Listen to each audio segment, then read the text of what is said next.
ताज़ा तरीन खबरों को जानने के लिए अभी टाइप करें A1 न्यूज़ टीवी। नीचे दिए गए सब्सक्राइब बटन को दबाएं और नोटिफिकेशन के लिए दिए गए बेल आइकन पर क्लिक करें। हमारे वीडियोस को लाइक, शेयर और कमेंट करें।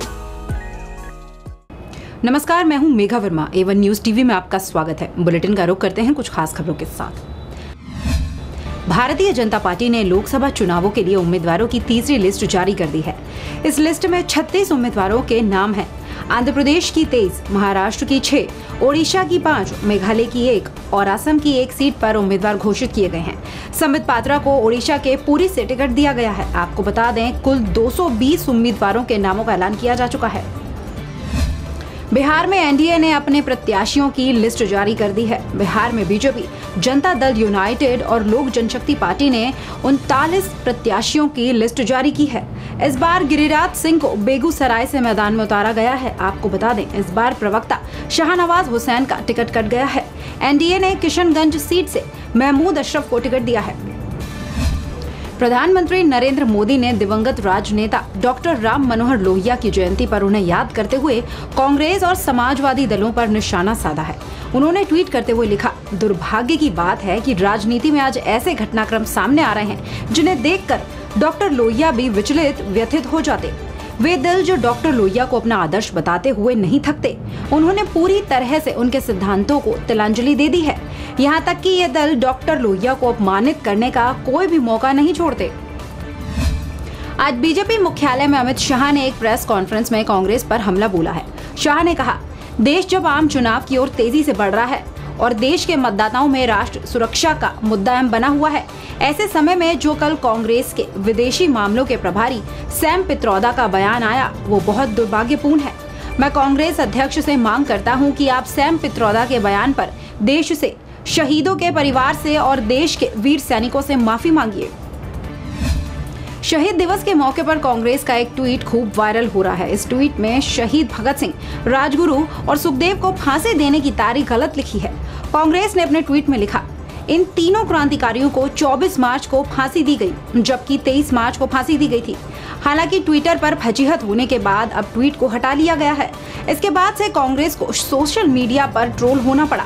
ट्विटर पर एक यूजर ने लिखा, जिन भगत सिंह, सुखदेव और राजगुरु को कांग्रेस ने कभी शहीद नहीं माना, ना ही उचित सम्मान दिया, आज उन्हीं शहीदों को मजबूरी में श्रद्धांजलि देनी पड़ रही है, तो तारीखों में चूक होना स्वाभाविक है। हालांकि इसके बाद कांग्रेस ने तारीख बदलकर नया ट्वीट किया। प्रधानमंत्री नरेंद्र मोदी ने आज केंद्रीय मंत्री स्मृति ईरानी को उनके जन्मदिन की बधाई दी है। उन्होंने ट्वीट कर कहा, स्मृति ईरानी जी को जन्मदिन की बधाई। उन्होंने बीजेपी को मजबूत करने और सरकार के प्रमुख क्षेत्रों में कामकाज में महत्वपूर्ण योगदान दिया है। मैं उनके दीर्घायु जीवन और अच्छे स्वास्थ्य के लिए प्रार्थना करता हूं। मैं अमेठी में आगामी चुनाव के लिए उन्हें अपनी शुभकामनाएं देता हूं। इसके बाद स्मृति ईरानी ने भी उनकी शुभकामना का जवाब दिया।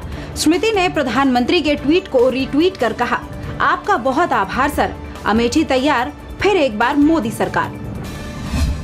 लोकसभा चुनावों के लिए कांग्रेस ने अपने प्रत्याशियों की 7वीं लिस्ट जारी कर दी है। इसमें कुल 35 उम्मीदवारों के नाम शामिल हैं।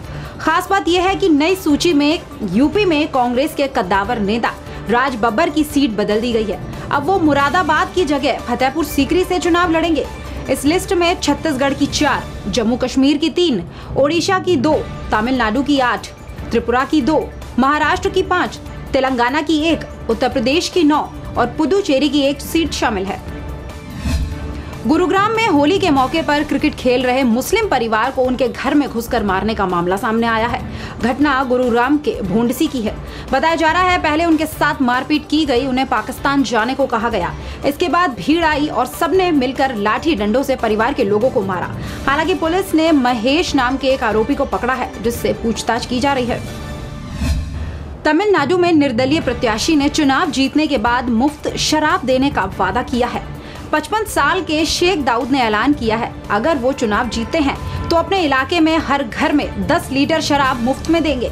इसके अलावा महिलाओं को 25,000 रुपए प्रतिमाह भी दिए जाएंगे। शेख के घोषणा पत्र में 15 घोषणाएं शामिल हैं। दाऊद ने तिरुपर लोकसभा सीट से नामांकन भरा है। आज शहीद दिवस है। 23 मार्च 1931 को भगत सिंह, शिवराम राजगुरु और सुखदेव थापर को फांसी दी गई थी। इन्हीं के बलिदान की याद में ही शहीद दिवस मनाया जाता है। प्रधानमंत्री नरेंद्र मोदी ने ट्वीट कर शहीद दिवस पर उन वीरों को याद किया। लखीमपुर खीरी से संजय राठौर के अनुसार कोतवाली गोला के मूड़ा सवारान में कई दिनों से अवैध मिट्टी खनन किया जा रहा है। खनन माफिया रात भर मिट्टी से भरी ट्रॉली इधर से उधर करते हैं। वहीं दूसरा मामला कोतवाली भीरा की गुलरिया चीनी मिल का है, जहां ठेकेदार मिट्टी खनन करवाता है। मामला सामने आने पर गोला एसडीएम ने बताया, ये मामला मेरे संज्ञान में नहीं, क्योंकि अब मुझे ज्ञात हुआ है और अगर ये सच है तो ऐसे लोगों पर कार्यवाही की जाएगी।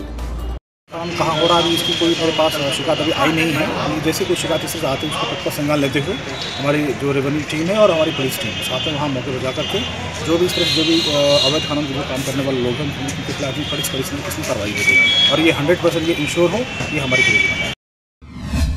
लखीमपुर खीरी से मोहम्मद असलम की रिपोर्ट के अनुसार निघासन कोतवाली के गंगा बेहड़ के मजरा रामपुर के रहने वाले राम नरेश का 10 साल का बेटा बीते 5 मार्च से ही गायब है।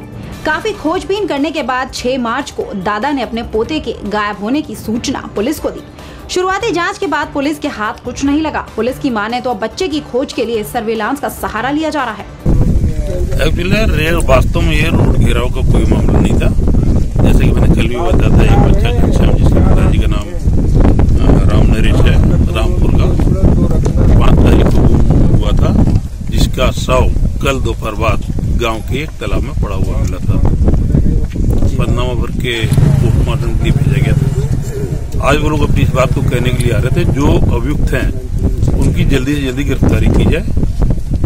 हम लोग गांव की ओर जा रहे थे, रास्ते में उन लोगों से मुलाकात हो गई।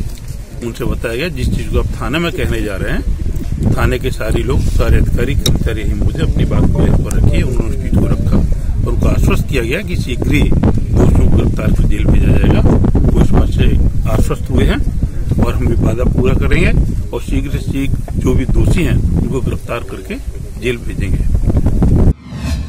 टैलेंट का खजाना कंगना रनौत जल्द ही एक और बायोपिक में काम करने जा रही हैं। ये बायोपिक सिनेमा और राजनीतिक जगत की जानी मानी हस्ती जयललिता की जिंदगी पर आधारित होगी।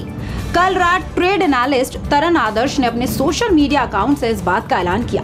उन्होंने ट्विटर पर लिखा, कंगना रनौत जल्द जयललिता के किरदार में बायोपिक 2 भाषाओं में बनाई जाएगी। इस बुलेटिन में फिलहाल इतना ही। आप देखते रहिए वन न्यूज़ टीवी। नमस्कार।